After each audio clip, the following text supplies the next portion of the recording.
paper I am presenting is titled Effect of a Constant Camera Rotation on the Visibility of Transsaccadic Camera Shifts. Gaze-based interaction in VR has been advancing rapidly in the recent years, and it's an important and popular concept. It's been used in many different fields such as commercial products, gaming, and also educational fields. Eye movements in VR can reveal interesting information about a user. Fixation can be indicative of areas and objects of interest when we are exploring or interacting with an environment. Also, saccades, which are rapid conjugate eye movements, have been used in VR. Saccades redirect the fovea to a new area of interest. During saccades, eyes gather information, but no sharp images are obtained, and so the world image smears across the retina, but we do not normally see these smeared images. Therefore, we have reduced visual acuity and sensitivity to motion during saccades, which is known as saccadic suppression. Saccadic suppression has been applied and in different studies and applications in VR.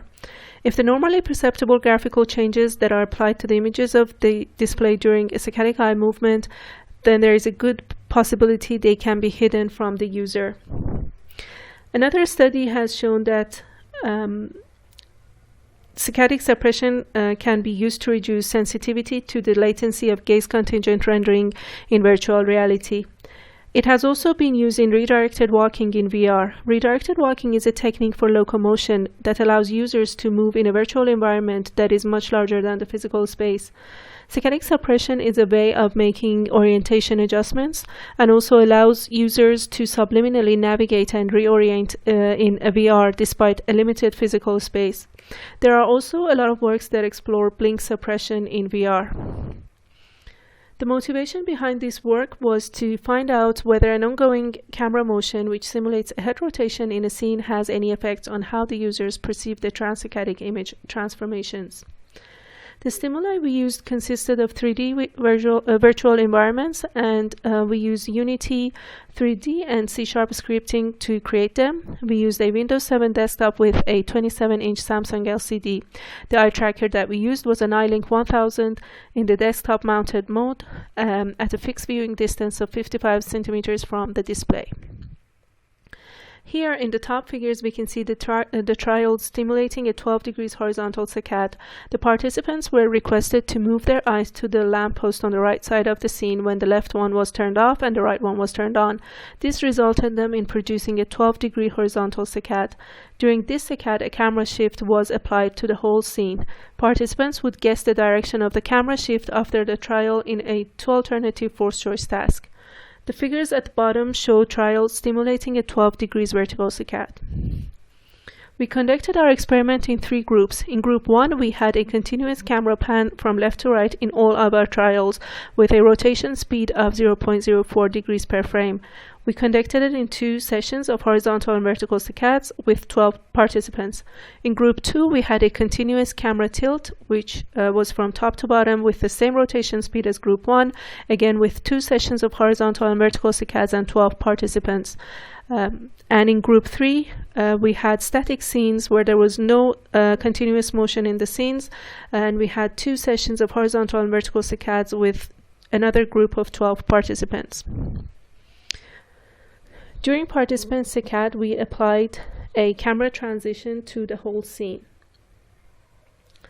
The direction of transsaccadic camera shifts were translations in right or left, up or down, forward or backward, and rotations right or left and up or down. After each trial, participants guessed the direction of scene shift that occurred during their saccade.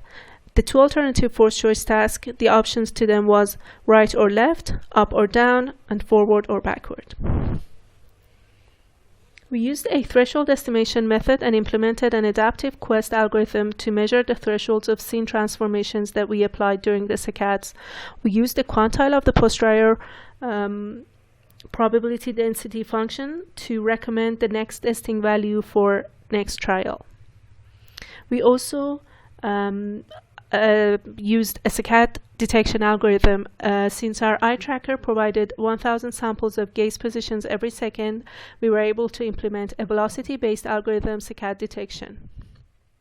In our experiment, each participant took part in two experimental sessions, one with horizontal saccade and the other one with vertical saccades. During all trials, in both sessions, there was a continuous camera pan throughout the trial. We started each group with a short training session, a 9-point calibration, and then session 1. Then we had another calibration and ran session 2 with the vertical saccade. We followed the same procedure for groups 2 and 3 of our study. We analyzed our data in terms of two variables and their interactions. We looked at direction of constant camera motion in the scenes, which had the states of pan, tilt, or no motion, and saccade direction, which was either horizontal or vertical. When we looked at saccade direction and found that when there was a continuous camera pan in the scenes, sensitivity to sudden camera transitions did not differ between vertical and horizontal saccades. Similarly, saccade direction did not affect discrimination of a sudden camera shifts during a continuous camera tilt. The figures here show detected thresholds for translations during horizontal saccades on the left and vertical saccades on the right. As it can be seen during both saccade directions, right and left translations were less detectable with a camera pan compared to a camera tilt, and down translations were less detectable with a camera tilt than a camera pan in the scenes. And here we can see figures showing detected thresholds for rotations during horizontal saccades on the left and vertical saccades on the right. During both directions of horizontal and vertical saccades, up or down rotations were harder to detect with a tilt motion than a pan or static scenes. Also, left or right transsaccadic camera rotations were harder to detect with a pan rotation compared to tilt or no motion. We can see that direction of the continuous camera rotation affected the detectability of all 4 types of rotational transsaccadic changes. We were also interested in finding whether the angle between the direction of the ongoing camera motion in a scene and the saccade direction influenced image displacement detectabilities. Therefore, we looked at 2 angles of 0 and 90 degrees. The conditions we analyzed were when the continuous camera motion in the scene and the saccade direction were parallel, and when they were orthogonal. And what we found was that in most conditions, direction of camera motion was a more important factor in determining the detectability of transsaccadic changes than the saccade direction. Our work showed that the ongoing camera motion had a stronger effect than saccade direction on transsaccadic detectabilities. Scene transitions that were parallel to the direction of the simulated head movement had a higher likelihood of being masked during saccades, for example, having a right rotation for pan or down rotation for tilt. And we also found that in a virtual environment with a horizontal head rotation, which is simulated as a camera pan, there is a better tolerance of horizontal rotational scene changes, whether the saccade is horizontal or vertical. Likewise, with vertical head movements, which were simulated as a camera tilt, vertical image displacements were better hidden during both horizontal and vertical saccades.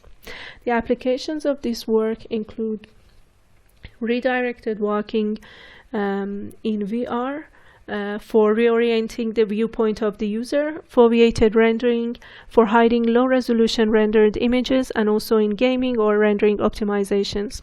For future works, we'd like to explore how well our current findings generalize to other combinations of image displacements, head rotations, and eye movement directions, and also validate our findings on an HMD system with integrated eye trackers to ensure our results translate to real application and actively generated head motion.